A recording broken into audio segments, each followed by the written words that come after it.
وَإِذْ قَالَ إِبْرَاهِيمُ لِأَبِيهِ آزَرَ أَتَتَّخِذُ أَصْنَامًا آلِهَةً إِنِّي أَرَاكَ وَقَوْمَكَ فِي ضَلَالٍ مُّبِينٍ۔ اعوذ باللہ من الشیطان الرجیم، بسم اللہ الرحمن الرحیم۔ اللہ تعالیٰ قرآن پاک میں ارشاد فرماتا ہے، اور اس دن سے ڈرو جب کوئی کسی کے کام نہ آئے گا، اور نہ ہی کسی کی سفارش منظور کی جائے گی، اور نہ ہی کسی سے کسی طرح کا بدلہ قبول کیا جائے گا، اور نہ ہی لوگ کسی کی مدد حاصل کر سکیں گے۔ پیارے دوستوں، قیامت کا دن ایک ایسا ہولناک دن ہوگا جس دن حمل والی عورتوں کے حمل ضائع ہو جائیں گے، اور اس دن نفسا نفسی کا یہ عالم ہوگا کہ ہم اپنے بیٹے کو بھول جائیں گے اور اولاد اپنے ماں باپ کو بھول جائے گی، اور اس دن کوئی کسی کے کچھ کام نہ آئے گا۔ ہر ایک کو اپنے حساب کتاب کی پڑی ہوگی، اور ہر ایک انسان اپنے اعمال کے مطابق اپنے انجام کو پہنچا دیا جائے گا۔ پیارے دوستوں، اس بات پر ہر ایک مسلمان کا ایمان ہے کہ اس نے مرنے کے بعد قیامت کے دن اٹھنا ہے اور اپنے اعمال کا بدلہ لینا ہے۔ لیکن آج کی اس ویڈیو میں ہم آپ کو بتائیں گے کہ مرنے کے بعد بچوں کا حساب و کتاب کیسے ہوگا، اور کیا بچوں سے قبر کے اندر سوال جواب کیے جائیں گے یا نہیں، اور کیا مرنے کے بعد بچوں کو بھی ان کی قبروں میں عذاب دیا جائے گا یا نہیں۔ ان کے ساتھ ساتھ اب آپ کو یہ بھی بتائیں گے کہ مرنے کے بعد کافروں کی اور مشرکوں کے بچوں کے ساتھ کیا سلوک کیا جاتا ہے، اور کیا کافروں اور مشرکوں کے بچے مرنے کے بعد جنت میں جائیں گے یا نہیں، اور اگر کوئی معصوم بچہ کفر کر دے تو کس عمر میں اس بچے کے کفر کا اعتبار کیا جائے گا۔ پھر دوستوں، ان تمام تر سوالات کے جوابات قرآن و حدیث کی روشنی میں آج کی اس ویڈیو میں ہم آپ کو بتائیں گے، لہٰذا آپ سے گزارش ہے کہ ہماری اس ویڈیو کو اینڈ تک ضرور دیکھیے گا۔ پیارے دوستوں، اس دنیا کو چھوڑنے کے بعد انسان کو سب سے پہلے جس گھر میں داخل کیا جاتا ہے وہ قبر ہے، اور قبر آخرت کی منازل میں سے سب سے پہلی منزل ہے، اور قبر سے ہی ہر انسان کا حساب و کتاب شروع ہو جاتا ہے۔ جو قبر کے امتحانات کو پاس کر لیتا ہے تو اس سے آگے آنے والے امتحانات اس کے لیے آسان ہو جاتے ہیں، اور جو قبر کے امتحانات کو پاس کرنے میں ناکام رہتا ہے تو آگے آنے والے امتحانات اس سے کہیں زیادہ سخت اور دشوار ہوں گے۔ پیارے دوستوں، جب بھی کوئی انسان مرتا ہے تو اس کو قبر کے اندر دفنا دیا جاتا ہے، اور پھر چاہے وہ بچہ ہو، بوڑھا ہو یا نوجوان ہو، اسی طرح جیسے مرنے والے شخص کو دفنایا جاتا ہے تو دو فرشتے اس کی قبر میں داخل ہو جاتے ہیں، جن کو منکر نکیر کہا جاتا ہے۔ یہ فرشتے اس مرنے والے شخص سے سوالات کرتے ہیں، اور وہ مرنے والا شخص ان فرشتوں کے جوابات دیتا ہے۔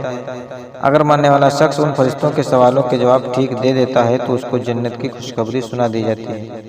اور اگر مرنے والا شخص ان فرشتوں کے سوالوں کے جواب نہیں دے پاتا تو ان کی قبر کو جہنم کا گڑھا بنا دیا جاتا ہے، جیسا کہ حضور پاک صلی اللہ علیہ وسلم نے ارشاد فرمایا کہ قبر یا تو جنت کے باغوں میں سے ایک باغ ہے یا جہنم کے گڑھوں میں سے ایک گڑھا ہے، اور قبر آخرت کی منازل میں سے سب سے پہلی منزل ہے۔ جس نے اس کو آسانی سے پار کر لیا تو آگے کا معاملہ اس سے آسان ہے۔ پیارے دوستوں، اب بات کرتے ہیں کہ اگر کوئی نابالغ بچہ بالغ ہونے سے پہلے مر جائے تو کیا اس سے بھی قبر میں حساب کتاب لیا جاتا ہے، اور اس سے اس کے متعلق مختلف روایت ملتی ہیں کہ بچوں سے قبر کے اندر سوال کیے جائیں گے۔ اللہ تعالیٰ قبر کے اندر ان مرنے والے بچوں کی عقلوں کو مکمل کر دیں گے، اور مرنے والے بچے اپنی کامل عقل کے مطابق ہم فرشتوں کے ان سوالات کے جوابات دیں گے۔ اور دوسری روایت کے بچوں سے قبر میں کوئی حساب کتاب نہیں لیا جائے گا، کیونکہ بچے معصوم ہوتے ہیں اور وہ غیر مکلف ہوتے ہیں، لہٰذا کسی وجہ سے سوال جواب نہیں کیا جائے گا۔ پیارے دوستوں، اب بات کرتے ہیں ان بچوں کی جو کافروں کے گھروں میں پیدا ہوئے، بالغ ہونے سے پہلے مر گئے، تو کیا ایسے بچے مشرک ہیں یا کافر کہلائیں گے، اور قبر کے اندر ان کے ساتھ کیا سلوک کیا جائے گا۔ تو اس کے متعلق حضرت عبداللہ بن عباس رضی اللہ تعالیٰ عنہ کی روایت ہے کہ جب رسول اللہ صلی اللہ علیہ وسلم سے مشرکین اور کافروں کے بچوں کے بارے میں سوال کیا گیا تو حضور پاک صلی اللہ علیہ وسلم نے ارشاد فرمایا کہ اللہ تبارک تعالیٰ نے جب ان بچوں کو پیدا کیا تو اللہ تعالیٰ خوب جانتا تھا کہ ان بچوں نے بڑے ہو کر کیا کرنا ہے۔ اسی طرح ایک حدیث میں آتا ہے کہ آپ صلی اللہ علیہ وسلم نے ایک خواب دیکھا کہ ایک سبق میں ہے اور ایک لفظ قد آدمی ہے، اور اس کے پاس بہت سارے بچے کھیل رہے ہیں، اور اس آدمی کا قد اتنا لمبا ہے کہ حضور پاک صلی اللہ علیہ وسلم گردن کو اوپر بلند کرتے ہیں، گویا کہ وہ شخص آسمانوں سے باتیں کر رہا ہو۔ تو حضور پاک صلی اللہ علیہ وسلم نے حضرت جبرائیل علیہ السلام سے اس شخص کے بارے میں پوچھا اور ان بچوں کے بارے میں دریافت فرمایا۔ تو حضرت جبرائیل علیہ السلام نے عرض کیا کہ یا رسول اللہ صلی اللہ علیہ وسلم، آپ نے جس شخص کو دیکھا ہے وہ حضرت ابراہیم علیہ السلام ہیں، اور ان کے ارد گرد جو بچے کھیل رہے تھے وہ بچے وہ ہیں جو فطرت سلیم پر پیدا ہوئے اور بالغ ہونے سے پہلے فطرت سلیم پر ہی مر گئے، یعنی وہ بچے اسلام پر ہی پیدا ہوئے اور بالغ ہونے سے پہلے اسلام پر ہی مر گئے۔ تو ایسے بچوں کے ساتھ آخرت کے اندر وہی سلوک کیا جائے گا جو ایک مسلمان کے گھر میں پیدا ہونے والے بچے کے ساتھ کیا جاتا ہے، کیونکہ ہر پیدا ہونے والا بچہ اسلام پر ہی پیدا ہوتا ہے اور بعد میں بڑے ہو کر وہ کافر یا مشرک بنتا ہے، جیسا کہ حضور پاک صلی اللہ علیہ وسلم نے ارشاد فرمایا کہ ہر پیدا ہونے والا بچہ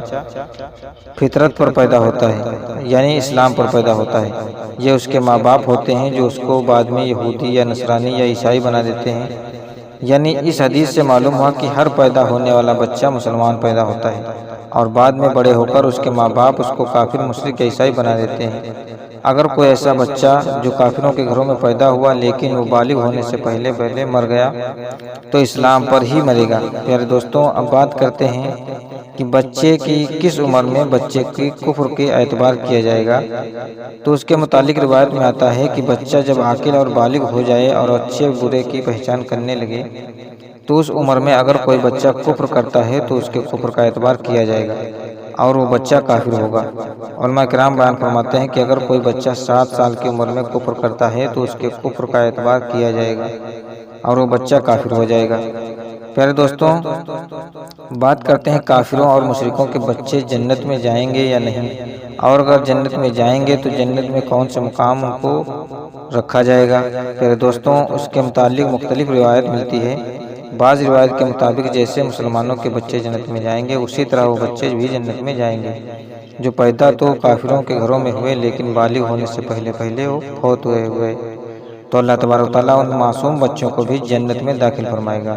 کیونکہ اللہ تبارک و تعالیٰ ارشاد فرماتا ہے وہ کسی کو جنت یا جہنم میں داخل نہیں فرمائے گا جب تک کہ اس کو اعمال کا مکلف نہ بنا دے، اور بچے اعمال کے مکلف نہیں ہوتے، لہٰذا اسی وجہ سے اللہ تبارک و تعالیٰ معصوم بچوں کو بغیر حساب کتاب کے جنت میں داخل فرمائے گا۔ اور بعض روایت کے مطابق کافروں اور مشرکوں کو معصوم بچے جنت تو داخل ہوں گے لیکن یہ جنت میں جنتی مسلمان بچوں کے ماتحت ہوں گے اور ان کے خادمین کی ڈیوٹی سر انجام دیں گے، اور یہ مسلمان جنتی بچوں کے خادم بنے ہوئے ہوں گے۔ بعض علماء کرام اس مسئلے پر خاموش اختیار کرتے ہیں۔ ان کا یہ کہنا ہے کہ اللہ تبارک و تعالیٰ بہتر جانتا ہے کہ اللہ تبارک و تعالیٰ ان کافروں کے بچوں کے ساتھ کیا سلوک فرمائے گا۔ اللہ تعالیٰ ان تمام تر روایت میں سے سب سے صحیح روایت یہ ہے کہ جو بھی بچہ بالغ ہونے سے پہلے فوت ہو جاتا ہے تو اللہ تبارک و تعالیٰ ان کو بغیر حساب کتاب کے جنت میں جگہ عطا فرماتا ہے، اور بالغ ہونے سے پہلے مرنے والے تمام بچے حضرت ابراہیم علیہ السلام کی کفالت میں ہوتے ہیں اور ان کو بھی حضرت ابراہیم علیہ السلام کے پاس رکھا جاتا ہے، پھر چاہے وہ مسلمانوں کے بچے ہوں یا کافروں کے بچے۔ اللہ تبارک و تعالیٰ سے دعا ہے کہ اللہ تبارک و تعالیٰ ہمیں ان نیک اعمال کرنے کی توفیق عطا فرمائے اور ان تمام برائیوں سے ہمیں حفاظت فرمائے جن کی وجہ سے پہلے کی قومیں ہلاک ہوئیں اور اللہ تبارک و تعالیٰ کے دردناک عذابات کے مستحق ہوئیں۔ دوستوں، آج کی ویڈیو یہیں پر ختم ہوتی ہے، اور اگر ہمارے اس ویڈیو میں آپ کو کچھ بھی کلیئر ڈاؤٹ کرنا ہو تو پلیز کمنٹ کیجیے گا، اور اگر ویڈیو اچھی لگی تو لائک ضرور کیجیے گا، سبسکرائب کرنا نہ بھولیں۔ اللہ حافظ۔